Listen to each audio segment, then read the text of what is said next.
Okay, so I'm creating a new file. I didn't name it properly. I forgot my HTML, so you can right click and choose .html.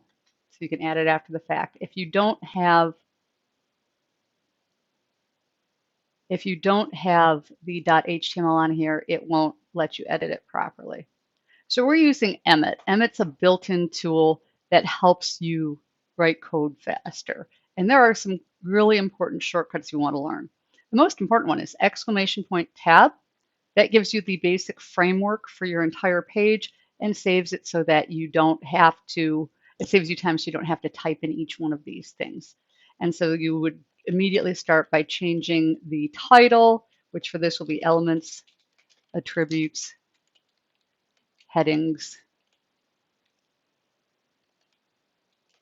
and paragraphs. And you can put punctuation in here. This is formatted for the screen. It will appear at the top of the page. In fact, if I save this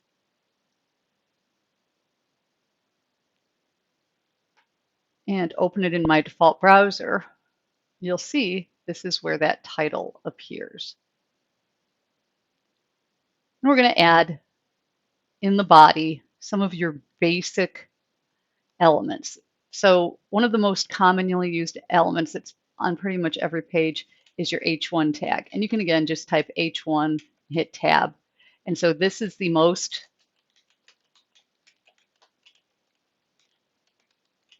and typically you only have one H1 tag per page, but you might, if you have your page broken down into sections, you could have a different HTML for each section. So that's a guideline, not a rule. You can use as many of, according to the code, you can use as many of these as you want to, H1s, H2s, all the way through H6, but you don't have to use all 6 levels, and you don't have to limit yourself to just one. So the other 6 are the same format.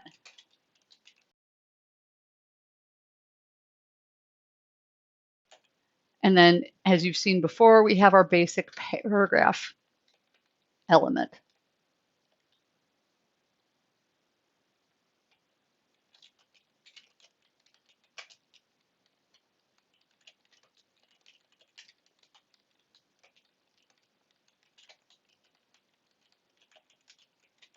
So I could modify this paragraph and add styles and various other things to it, but some elements actually require that you have attributes that modify them. So like we have our doc type HTML. We have HTML, then we have, so this is the element, the HTML element. This is an attribute language.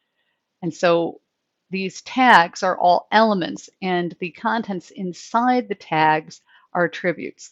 The stuff between the tags is content. So a link is an example of an element that has to have an attribute. So if you just type in A, that's the shortcut for a link. It gives you href, which is hypertext reference. That's a link. And you put in the web address, and that has to include, it'll either be HTTP hypertext transfer protocol or HTTPS hypertext transfer protocol secure.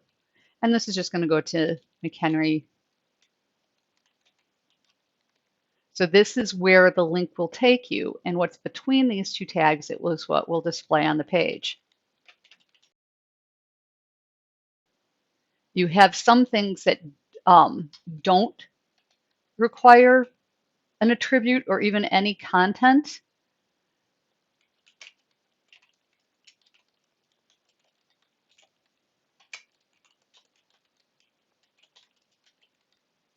And your example would be this.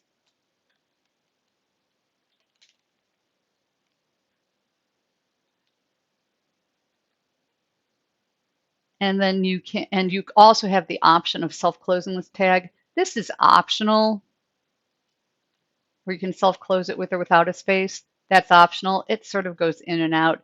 You'll have a style guide that you'll follow. I can't remember if the style guide for the W3 schools does it with or without that, but that's something that's optional. If you're going to format something that you want to have very specific line spacing, you'll use the pre-tag.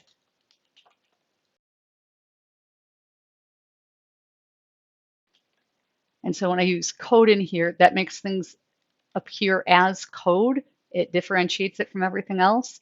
And so I can just inside my paragraph interrupt it and nest other tags in it.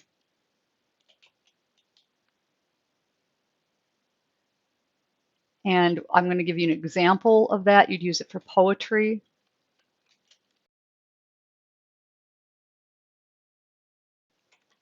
So I've put in this poem, and you can see this. It should be Seamus with an A. It's an Irish name. And it doesn't know my name, which is all right. So this is, I'm going to add words to user settings. My name, it should learn. The other one doesn't really matter. So I've got everything here. I can check for errors down here. I don't see any errors. I see one informational thing that's Seamus is an unknown word. I'm not worried about that. And so I'm going to save everything. You'll notice that there is a number 1 here. That means that I have one unsaved page. When I hit Control S to save it, it did spacing here. I have the prettier tool implemented and it's set up so it saves things like this. And so now I can test this by right clicking and choosing open in default browser. Oops, and it's in my other window. And you can see, and we can inspect this code. And so we can see it side by side. So I can see the head section. I can see the body section. And as I hover over these, you can see what each thing does. So the paragraph here, I can expand it. Here's my link. Here's the code for it. Here's the code for this. Here's the code for the horizontal rule. I can expand that. We've got the pre-tag. It's not really interpreting that with much formatting. Some places do, some places don't. You see that Canvas does a nice job. I use that in there all the time. Then I have my pre-tag with the formatting for my poem, and then that closes. So you can see how it's being applied to the page. So that's a little bit of an introduction. You'll start coding along with the next set of exercises coming up. This was just an overview, again, using the Visual Studio Code interface, learning to work with it. It's a great tool, and I'll continue to give you tips on how to use it as we move forward.